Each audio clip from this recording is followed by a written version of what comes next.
Hai guys, kembali lagi sama saya Rizky Hawadi dan kali ini kita akan ngobrol-ngobrol bersama dengan ownernya Suryo Cafe, which itu mamaku sendiri sih. Nah, jadi kan yang sebenarnya usaha kuliner tuh macam-macam ya, dan kali ini kita akan membahas tentang konteks restoran atau berjualan secara offline, yaitu di Suryo Cafe. Check it out.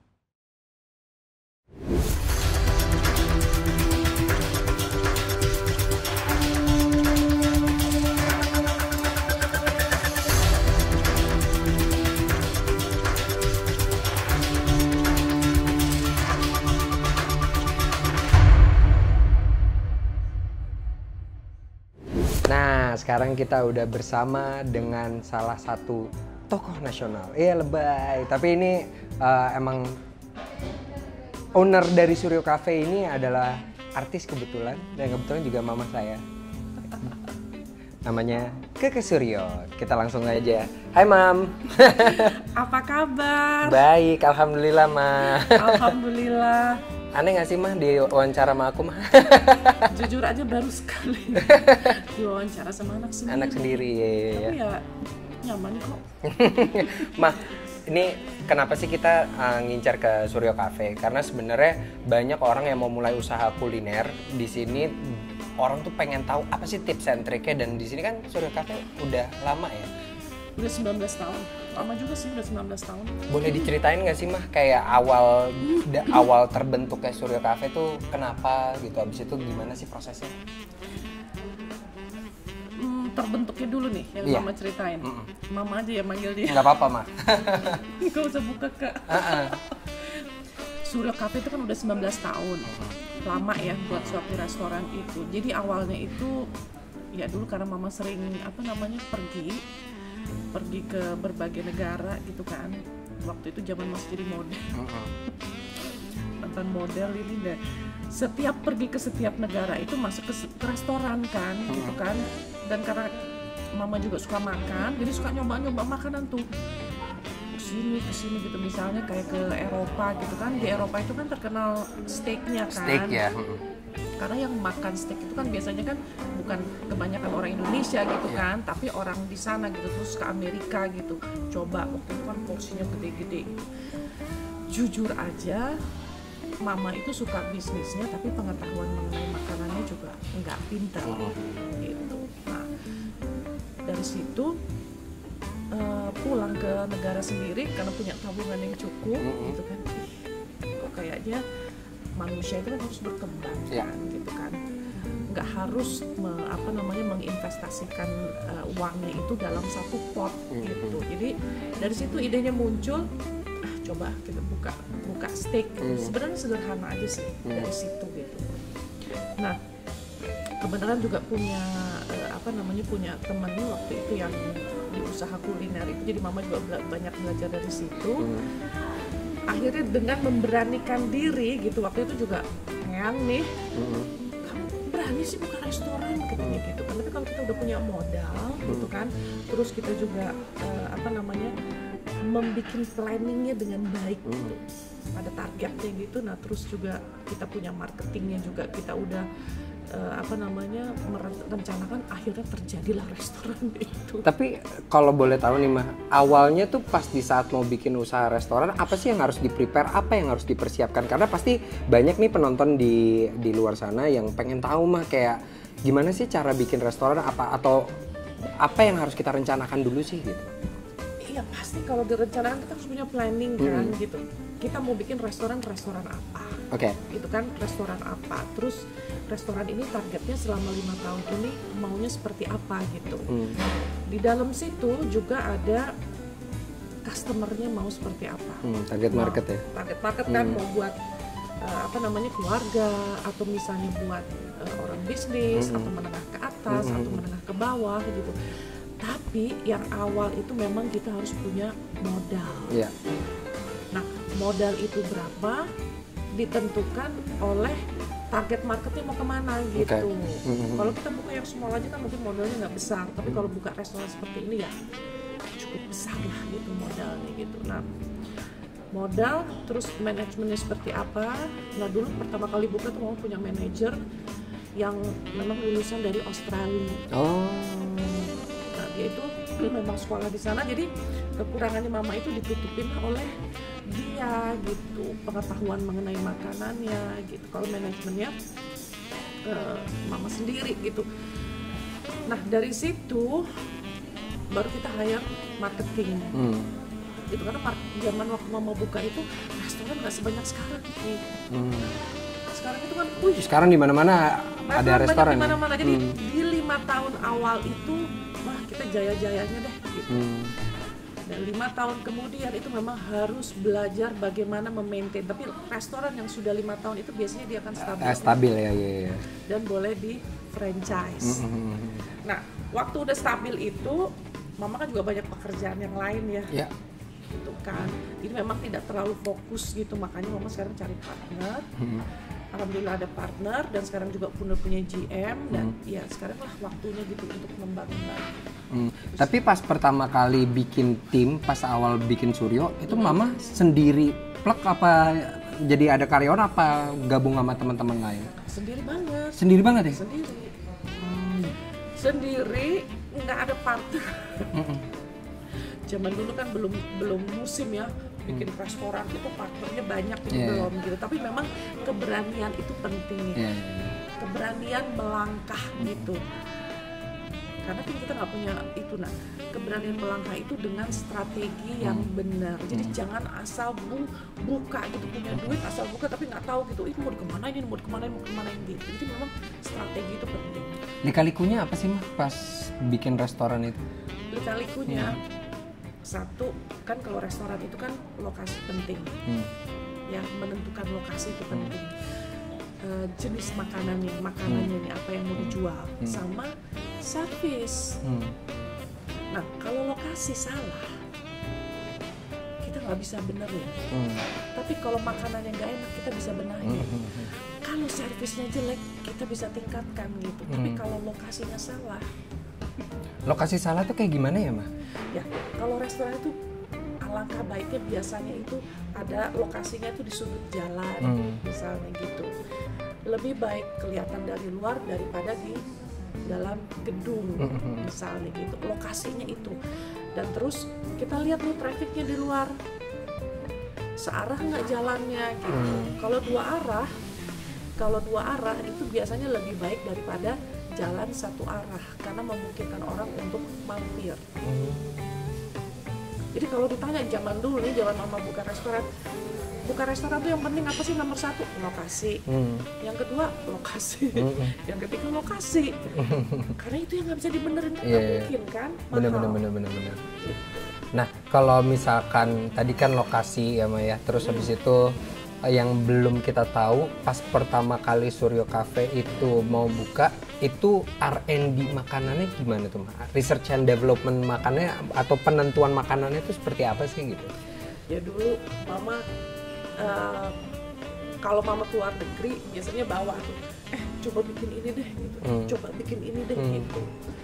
Nah akhirnya si GM yang dulu itu mama suruh keluar negeri, kita biayain, dia research sendiri. Gitu kan, kalau bikin perusahaan kan harus dengan anggap ini sebagai bayi ya. Nah itu hari dia research, dia apa, kita coba. Nah setelah dicoba kita harus tes dulu ke market, kita undang gitu teman-teman gitu kan. Nah kalau sekarang kan udah zaman Instagram kan, kita kirim-kirim aja gitu. Kalau zaman dulu itu kita kumpulin 5-10 orang, dia suruh coba mana yang enak, mana yang, karena taste kita itu belum tentu buat orang umum cocok ya, gitu. Jadi untuk menentukan menu ini siap dijual kita harus ngasih ke lingkaran pertemanan dulu ya, Maya? Iya, harus tes, namanya tes food namanya gitu. Udah gitu dari beberapa itu kadang-kadang ada yang kita langsung masuk ya, kadang-kadang kita pakai table tent, taruh di sini, kita coba dulu jual. Kalau 3 bulan banyak yang minta ya kita terusin masuk ke dalam menu. Gitu. Nah terus habis itu kalau misalkan tadi makanan, lokasi, kalau brandnya sendiri, Mah, mengembangkan brandnya tuh susah nggak sih? Atau penentuan nama gitu? Brand itu kan identik dengan kualitas. Ya namanya Suryo. Itu dulu waktu mau buka pertama kali. Steve yang punya dulu, ngapain sih? Namanya Suryo gitu kan, buat jual apa tempe kayak apa gitu kan. Kalau inget tuh apa namanya, kesel juga digituin gitu. Padahal kan Suryo itu kan namanya Eyang. Dan Suryo itu kan artinya matahari.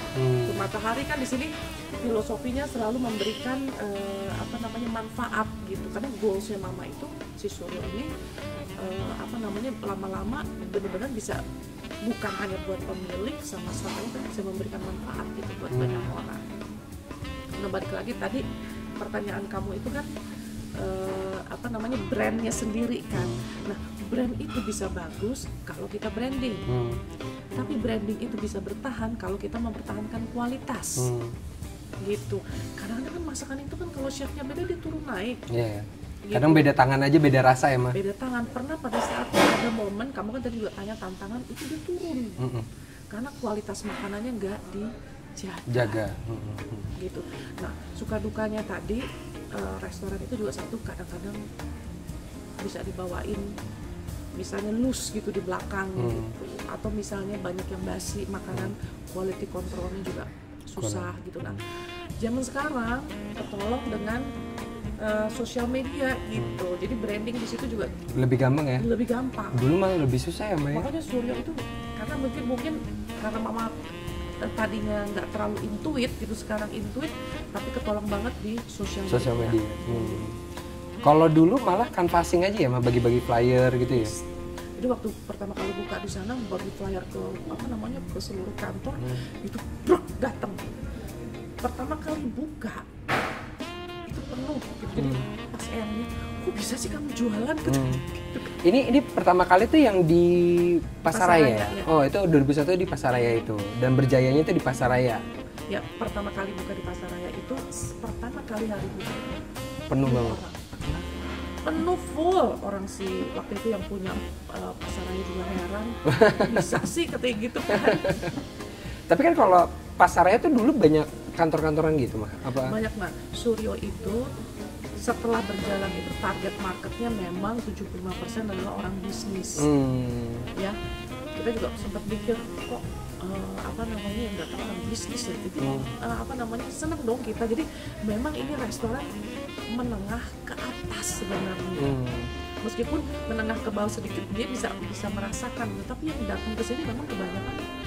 Tapi aku bingung deh, Mah. Gimana sih kita bisa menentukan misalnya nih aku mau buka usaha kuliner gitu.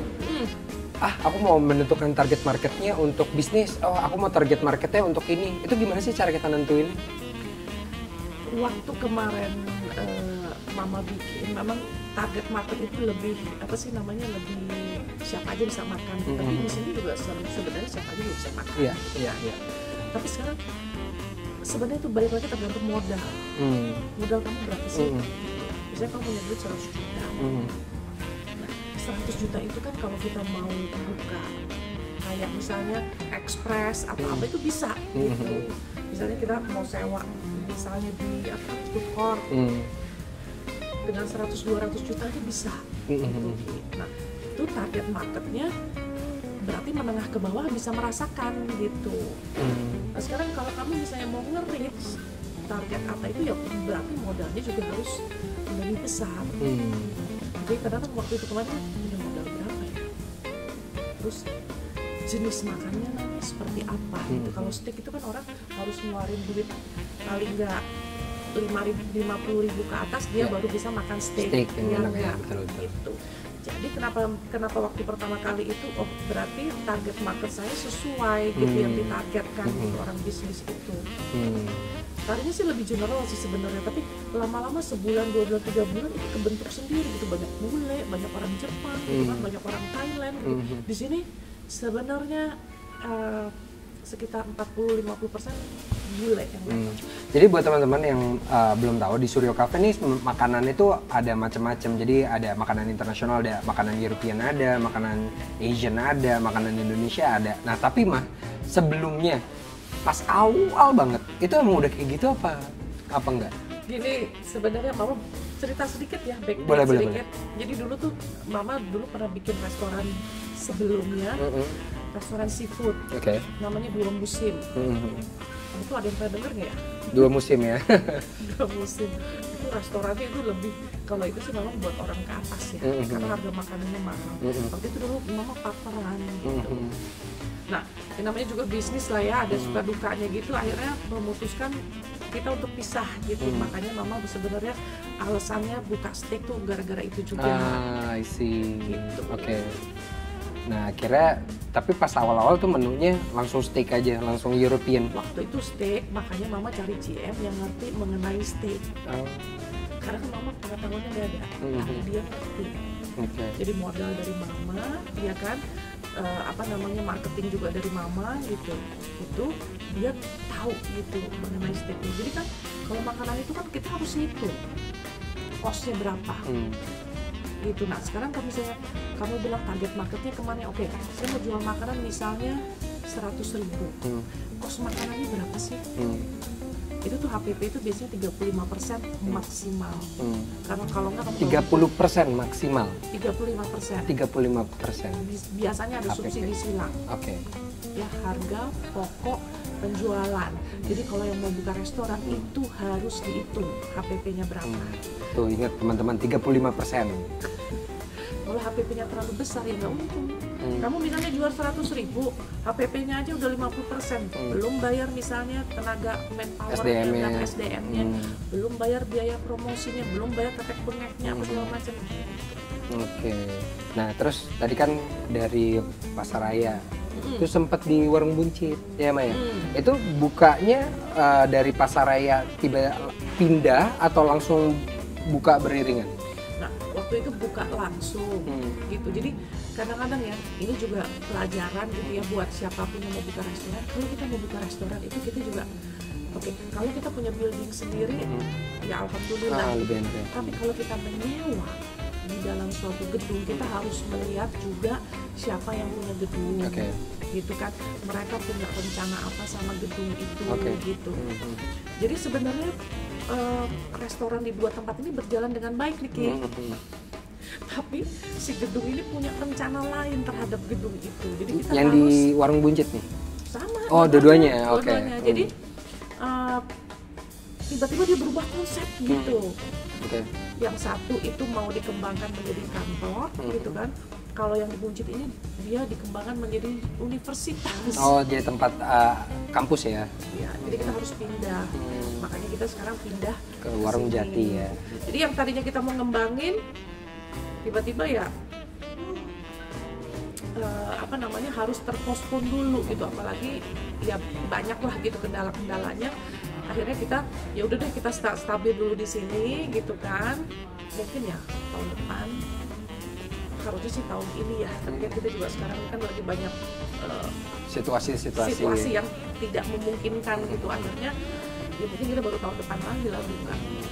Nah menariknya nih teman-teman, setelah Mama Keke itu udah puluhan tahun menjalani usaha kuliner, sampai sekarang ternyata Mama Keke juga tidak terlalu begitu tahu tentang teknis dalam memasak ya Maya. Jadi sebenarnya tim tuh segitu pentingnya ya Mah untuk mengisi kekosongan skill kita. Banget ya. Nah kalau dari Mama untuk ada tips dan trik gak sih untuk ngebangun tim tuh kayak gimana? Tim itu penting. Ya jangan jadi orang yang one man show. Superman. Kan susah kita masak sendiri, kita apa gitu karena Mama ngelihat kejatuhan restoran itu kadang-kadang ownernya itu terlalu ikut campur. Controlling ya? Controlling gitu kayaknya. Terus dia kayaknya ketakutan barangnya nanti dicuriin atau apa gitu kan. Itu sering terjadi gitu kan. Jadi kenapa tim ya?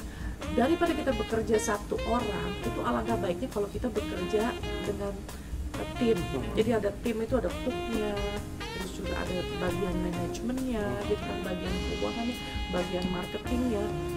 Tinggal itu dikoordinasikan dan dikomunikasikan dengan baik. Nah, satu lagi juga yang penting adalah komunikasi. Tim yang kuat itu adalah tim yang bisa saling berkomunikasi dengan baik. Komunikasi yang paling baik itu apakah harus tiap hari? Apa ada nggak sih kayak standar-standar kita berkomunikasi itu gitu? Kapan? Kalau sekarang kan teknologinya mudah. Iya. Udah pakai grup WA aja. gitu. Jadi setiap sore kita tuh ada review, namanya review. Oke, ini makanannya kurang enak gitu atau gimana? Karena memang dari customer juga kan ada yang jahil ya. Dia bilang ini nggak enak tapi makanannya udah habis. Gimana sih orang? Apa namanya? Soalnya kalau misalnya ada cacat sedikit aja kita ganti makanannya. Sampai segitunya ya, Ma ya? Ya iya tuh, sampai segitu. Atau misalnya ada rambut jatuh aja kita ganti. Itu kualitas. Service ya? Iya. Makanya alhamdulillah kita di salah satu app itu kita nilainya 4,6. Oh, tuh. Jadi sebenarnya service juga sangat penting. Nah, kalau service sendiri, Mah, apa sih service yang harus diperhatikan kepada customer? Itu balik lagi komunikasi. Jadi komunikasi itu harus dibangun di dalam dan keluar. Nah tadi Mama bilang itu review itu jadi setiap sore itu kesalahan-kesalahan itu dikomunikasikan supaya tidak terjadi lagi. Misalnya makanan lama sampai 30 menit. Itu bahkan udah restoran yang berpuluh-puluh tahun. Maksudnya sekarang kita 19 tahun ya, 19 Suryo Cafe udah 19 tahun aja itu tetap melakukan review tiap hari dan melakukan komunikasi tiap hari. Ini wajib ya, Mas? Berarti wajib. Ya sih. Komunikasi itu penting. Kawinan itu orang kawin kan harus komunikasi ya. Karena fotografernya mau nikah kan. Iya benar. Nah, tapi gini, Mas. Terkadang ada beberapa orang yang mau mulai usaha kuliner, mereka mikir, tapi kan saya kalau misalkan punya tim, saya harus investasi dengan bayar gaji lagi, harus ini lagi gitu. Worth it ya? Ya. Jadi kalau kita invest, kita tahu tujuannya invest kayak apa. Jadi kayak Mama nih sekarang kirim-kirim makanan, orang suruh nyoba. Nggak usah expect too much, gitu ya. Asal kita tepat sasaran. Satu lagi tuh ada namanya research and development. Iya, R&D ya. R&D kan kamu bilang tadi targetnya kemana kan? Itu kita juga research. Gitu. Jadi kalau kita promosi tapi targetnya kita nggak tahu, promosinya bentuknya juga nggak ketahuan. Benar-benar. Kan? Kita siapin budget promosi gitu kan. Nah, kalau kita tepat itu baliknya amazing. Ya misalnya target marketnya Suryo Cafe nih sebenarnya untuk bisnismen, tapi tiba-tiba ngasihnya ke anak-anak sekolah, itu nggak tepat ya, Mah, kayak gitu. Dia bisa mau jualan apa sih kayak nasi apa nama misalnya rice box gitu gitu kan, yang harganya mungkin 25.000, 50.000 gitu, tapi dia targetnya untuk anak-anak sekolah SD atau apa gitu, kan nggak tepat juga gitu. Ya padahal sebenarnya dari awal misalnya kita udah menentukan target marketnya sebenarnya bukan untuk itu, tapi kita malah marketingnya malah kesana gitu ya. Jadi bukan kita yang mengikuti pasar. Ya ada waktu-waktunya kita ngikutin pasar, tapi ada waktunya kalau bisa tuh kita ngelit sebenarnya, melit pasarnya itu. Nah, terus ini nih menariknya karena mungkin kalau dari aku sendiri, aku tuh belum pernah merasakan namanya usaha kuliner pada era yang belum ada order online nih. Nah, masa transisi dari yang tadinya konvensional terus berubah online, itu tuh gimana sih prosesnya? Adaptasi apa sih yang harus dilakukan gitu? Jadi gini, ada promosi yang masih kita lakukan kayak bagi brosur. Kalau kita buka di suatu tempat itu, masih ya, Mah, sampai sekarang? Masih, karena gini, orang bisnis itu nggak buka Instagram, jarang sekali. Dia kadang-kadang dia ngeluarin uang 200.000, 300.000, no big deal gitu, tapi dia nggak ngelihat ini apa segala macam, tuh dia nggak lihat. Gitu. Nggak penting buat dia Instagram itu, tapi kalau sasarannya anak-anak yang baru mulai kerja atau apa, dia main Instagram. Nah, ini orang kantor, apalagi waktu di Pejaten itu kan orang kantornya kan menengah ke atas. Kalau dengan ini nggak nyampe. Akhirnya Mama bagiin brosur ke sekretaris-sekretarisnya. Kalau perlu di mobilnya ditempelin aja, itu dampaknya malah bagus. Jadi bahkan kita canvassing ngasih flyer juga dampaknya juga gede ya? Gede, kalau yang target marketnya itu menengah ke atas gitu, karena dia lihat di mobil, misalnya mobilnya Mercy kayak apa gitu, dilihatnya ada Suryo Cafe ya, gitu. Di sini juga begitu. Jadi pas perpindahan dari warung Bujet ke warung Jati, bahkan strategi canvassing konvensional pun tetap dilakukan. Masih dilakukan ya. Karena kita untuk awareness orang bahwa Suryo dari sana udah pindah ke sini. Oke. Nah terus kalau peralihan ke online itu gimana tuh Mbak? Ya kalau peralihan ke online kan kita ngikutin apa sih namanya, ngikutin tren gitu kan Instagramnya juga. Nah dari sini kita tahu karena target marketnya apa namanya tadi ya menengah ke atas, ini Suryo itu sebenarnya targetnya menengah ke atas ya. Itu kita juga sasarannya tahu gitu. Kita ngelihat misalnya ada komunitas mobil sih namanya yang kayak Mr. Bean zaman dulu tuh. Oh iya VW gitu ya. Ya kan ada komunitasnya gitu kan, atau kan komunitas Harley gitu. Itu ya mama pakai strateginya lebih seperti itu, kasih makanan ke mereka, coba setelah mereka itu tiba-tiba mereka pesan misalnya bisa 10 box apa gitu. Nah ini kan ya sebenarnya yang mama ke bahas nih sebenarnya masih strategi offline ya, kayak misalkan kita ngasih giveaway gitu, habis itu kita ngasih flyering. Tapi kalau dari online-nya, marketing online tetap dilakukan nggak? Dilakukan. Misalnya marketing online itu kita punya Instagram sendiri. Nah kita juga baru menemukan bahwa ternyata Facebook itu sangat-sangat efektif karena generasi yang punya uang itu adalah generasinya kebanyakan 40 tahun ke atas dan dia mainannya Facebook. Nah jadi kalau misalnya memang orang yang mau buka restoran itu targetnya semama gitu kan, Facebook ya? Facebook ya, bukan Instagram, Facebook. Iya sih, emang terkadang kita di Cloud Kitchen pun juga kalau misalkan kita bikin seminar gitu ya mah banyak Facebook, kan? Malah Facebook yang saya lihatnya Facebook gitu, walaupun ada juga ya seminar, tapi seminar kebanyakan yang datang malah anak muda gitu. Kan orang cari teman yang zaman dulu reuni atau apa itu lewat Facebook. Sama satu lagi itu sih maksudnya service itu juga penting. Komunikasi itu penting. Jadi waiters itu kita mesti latih dan mesti harus dikasih training. Iya, setuju. Dan training itu kalau bisa ya setiap 6 bulan minimal. Oh bahkan yang lama pun juga tetap di training terus ya? Tetap. Nah trainingnya bentuknya kayak gimana tuh? Ya kita nggak datang guru misalnya khusus apa gitu. Biasanya trainingnya itu kita kasih dulu mengenai self development. Jadi maksudnya dia tahu dulu siapa dirinya gitu. Nah setelah itu kita tahu kekuatannya masing-masing, baru kita arahkan ke bawah di sini, lalu dibentuk. Nah emang sih sebenarnya kayak aku juga sering cerita kalau di seminar bahwa waiter itu the best salesman in the world. Jadi sebenarnya tepat sekali kalau misalkan kita harus ngasih training terus, karena ya waiter atau orang yang service itu adalah barisan paling depan di dalam sebuah usaha kuliner. Jadi ya aku nggak heran sih kalau misalkan mama bilang harus di training terus gitu. Tapi yang aku baru tahu ternyata bahkan karyawan lama selama 6 bulan tetap di training terus ya mah.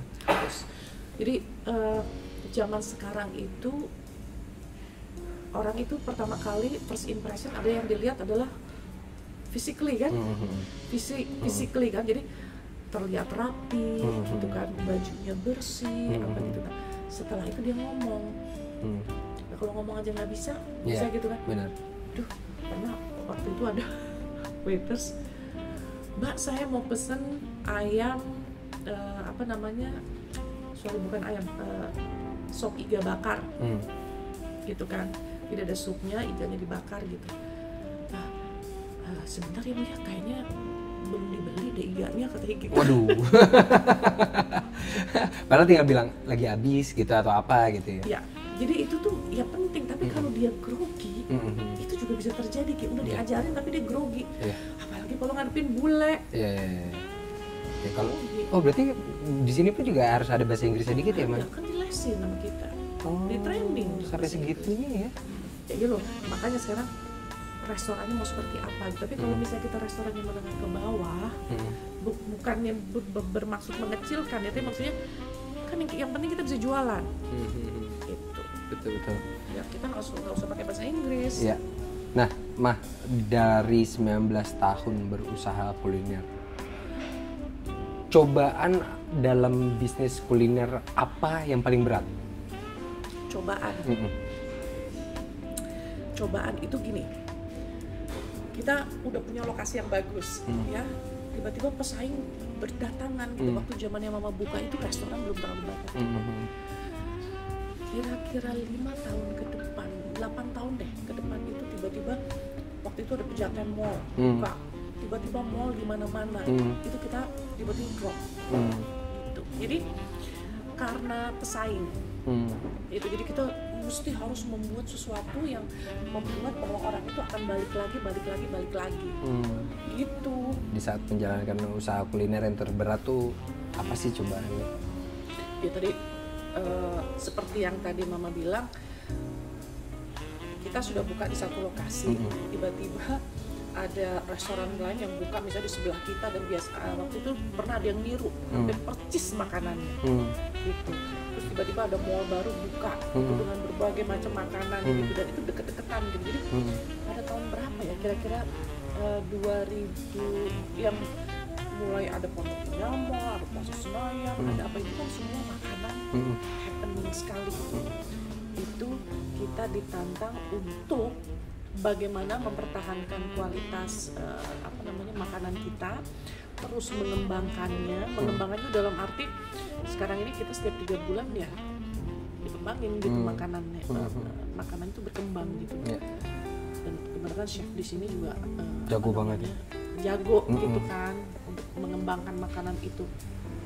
Nah sama yang paling penting juga bagaimana kita mensosialisasikan ya, memberikan kepada mereka itu bahwa ini adalah tempat yang layak untuk dikunjungi terus menerus gitu. Nah itu nggak gampang. Lakukanlah promo-promo gitu kan, terus ada misalnya interview dengan para ya, beberapa kita ngikutin tren lah gitu ya, ada beberapa selebgram yang kita kayak influencer atau buzzer ya, gitu ya Ma, yang tetap kita ngasih wawancara. Dan juga tadi sempat ngebahas tentang perkembangan menu ya. Nah ngebahas tentang pengembangan menu Ma, kalau ada menu baru tiba-tiba saya mau develop menu baru, itu layak untuk dimasukkan ke dalam menu, parameternya apa? Parameternya kalau zaman dulu ya kita sebenarnya fast food sih, cuma kadang-kadang nih karena sekarang udah terbiasa, kadang-kadang apa yang kita rasakan ini enak ya kita bisa jual, karena yang coba Mama sendiri aja atau chef atau ada GM namanya Tante Gina di sini yang nyobain juga gitu. Cuma kadang-kadang kita biasa kita bawa pulang gitu ya kayak Mama kasih ke kamu gitu kan, kasih ke Sasa untuk nyoba gitu. Jadi kalau misalnya beberapa orang udah bilang enak, itu berarti layak dijual. Nah itu kan berarti lingkaran pertama tuh. Kalau ke publik ada nggak sih caranya, kayak mungkin ada strategi tertentu, oh ya menu apa gitu, menu of the day atau menu of the month atau gimana gitu? Biasanya gini, kita kalau misalnya kita lihat ini kayaknya para pekerja nih lagi kalau gajian tuh belum gajian gitu kan, mereka berarti kan ngeluarin uang nggak terlalu banyak. Nah itu biasanya kita create makanan gitu, misalnya 60.000 udah termasuk minuman, udah termasuk apa gitu, masukinnya di table tent di sini meja gitu, di meja itu ada contohnya nggak ya? Sekarang lagi nggak ada.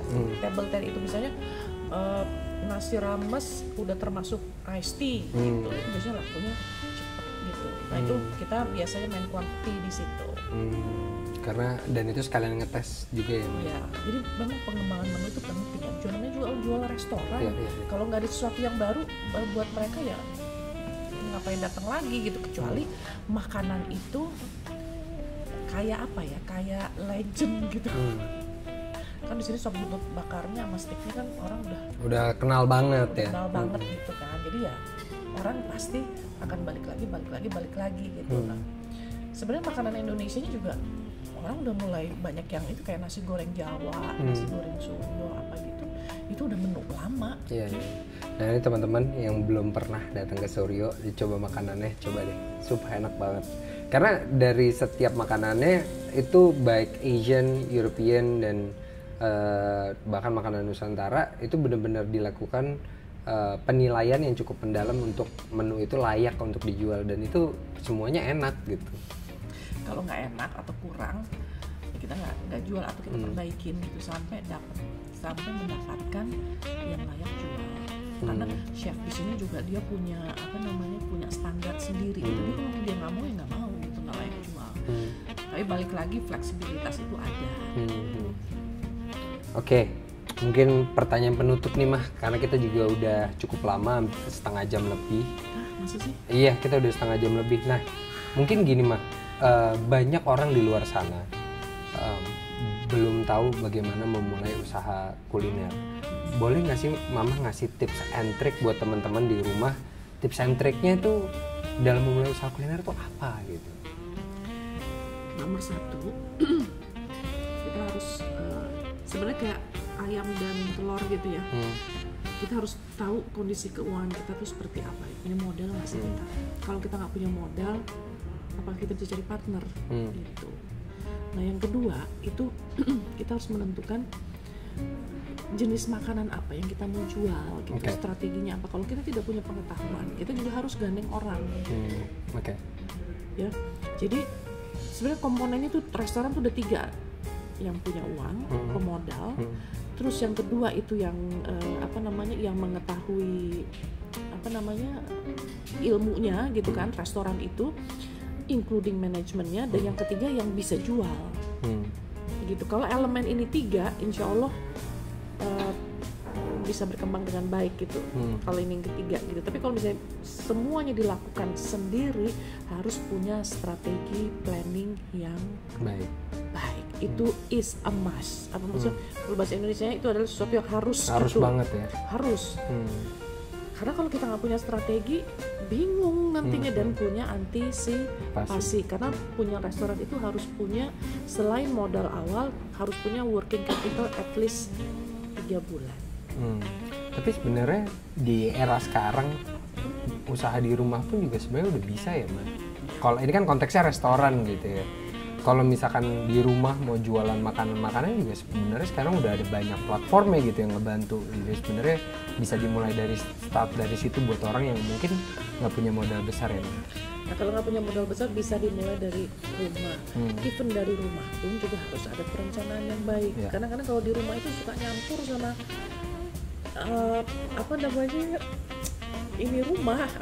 belanja rumah gitu. Kebutuhan makan rumah juga kadang campur-campur ya Mas. Jadi perhitungannya nggak jelas. Jadi kalau di rumah bisa ya harus benar-benar ada pembatas gitu. Tapi di rumah juga is okay.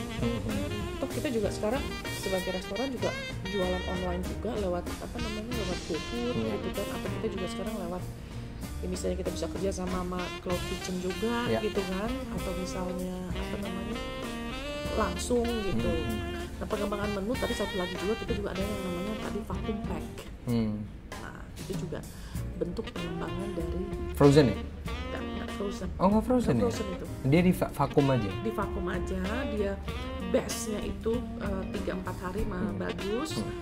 Nah, kalau misalnya seminggu masih bisa gitu, tapi biasanya rasanya akan menurun. Jadi best before bagi orang-orang yang, karena kan kita targetnya bisnis ya gitu. Orang bisnis itu akan melakukan sesuatu yang gampang. Dia tinggal ambil lemari es, dia buka, dia microwave, tinggal panasin, selesai. Oke, Mah, kata penutup terakhir boleh nggak kasih buat teman-teman di rumah, mungkin kata-kata semangat atau apapun itu Mah? Dari saya sebagai pebisnis ya, buat anak-anak muda zaman sekarang, alangkah baiknya kalau mau mencoba sesuatu itu balik lagi tadi dengan strategi yang baik dan harus dimulai. Jadi jangan bikin planning aja gitu tapi nggak dimulai-mulai. Harus dimulai dan dicoba. Karena kalau nggak kita nggak akan tahu gitu. Jadi saya selalu mengencourage, karena saya juga banyak murid gitu ya. Kalian harus berani melangkah lah gitu. Nanti mau kesini itu adalah semua pelajaran dan hikmahnya gitu. Oke, terima kasih banyak. Apa nih Mbak? Satu lagi. We have to do the best, ya. Let's God do the rest. Itu aja. Thank you banget Ma, waktunya udah menyempatkan waktu dan banyak banget dapat ilmu-ilmu dari Mama Keke.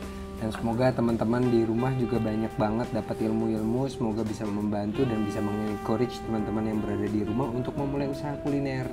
Karena kalau aku memulai usaha kuliner itu terkadang membuat orang kenyang tuh kadang memuaskan hati kita, dan semoga video ini bisa menginspirasi teman-teman untuk mau mulai usaha kuliner. Dan buat teman-teman yang mau mulai usaha kuliner dan bingung kayak gimana, bisa ikut juga ke seminarnya Cloud Kitchen dan langsung aja ke webnya cloudkitchen.id. Oke, sekian, mungkin itu aja mah. Thank you banget hari ini. Sama-sama, sekali lagi. Oke deh, dadah semuanya.